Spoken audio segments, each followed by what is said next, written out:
नंदराय जी से कन्हैया जी ने कहा कि प्रभु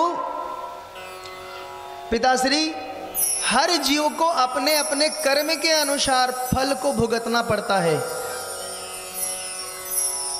कहते हैं ना कि दैव दैव आलसी पुकारा।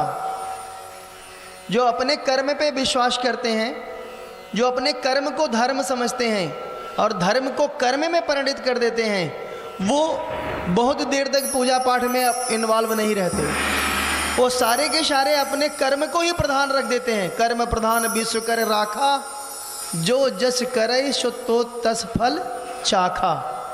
जो जिस प्रकार के कर्म करते हैं, तो वही कर्म मनुष्य का कभी पीछा नहीं छोड़ता। वही कर्म ही मनुष्य को प्रारब्ध बनाता है और प्रारब्ध के अनुसार मनुष्य के जन्म होते हैं और उसी फिर कर्म के चक्कर में फंसकर पुनरम जन्मम और पुनरम मरणम को मृत्यु होती है।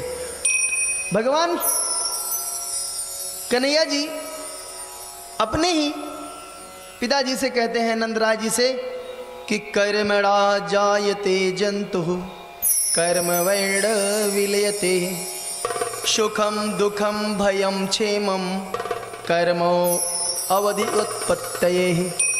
कर्म के आधार पर इनकी उत्पत्ति होती।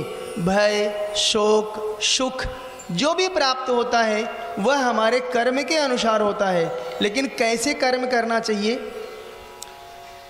हम कर्म को करके तब भगवान को अर्पण करते हैं। मैं तो बोलता हूँ, जब भगवान को अर्पण करना है तो सबसे सुंदर बात है कि भगवान को अर्पण करके ही हम कर्म करने शुरू करें, तो शायद हमारा सार्थक हो जाएगा, इसमें कोई शक नहीं है। और कहते हैं, मिलता क्या है भागवत पुराण सुनने वाले को या कहने वाले को? ये त्रिपद गामिनी गंगा के जैसे हैं। जिस प्रकार से गंगा स्वर्ग में भी विराजमान है, मृत्युलोक में भी विराजमान है और रसातल को भी विराजमान है। गंगा तीनों लोकों में विराजमान है। और गंगा का काम क्या है? सरल शब्द में है कि गंगा गंगा जो नर कहीं, भूखा नंगा कबहू न रहीं। सिर्फ गंगा मैया का स्मरण कर लेने मात्र से मनुष्य के सारे मन जो है वो पवित्र और निर्मल हो जाता है। स्नान करने पर तो कुछ पूछो ही मत, उसका क्या बदल जाता है। भगवान कहते हैं, अश्वदायी गोदायी धनदायी महाधन है, धनम में जोशताम देवे सर्व काम अर्थ सिद्ध दे।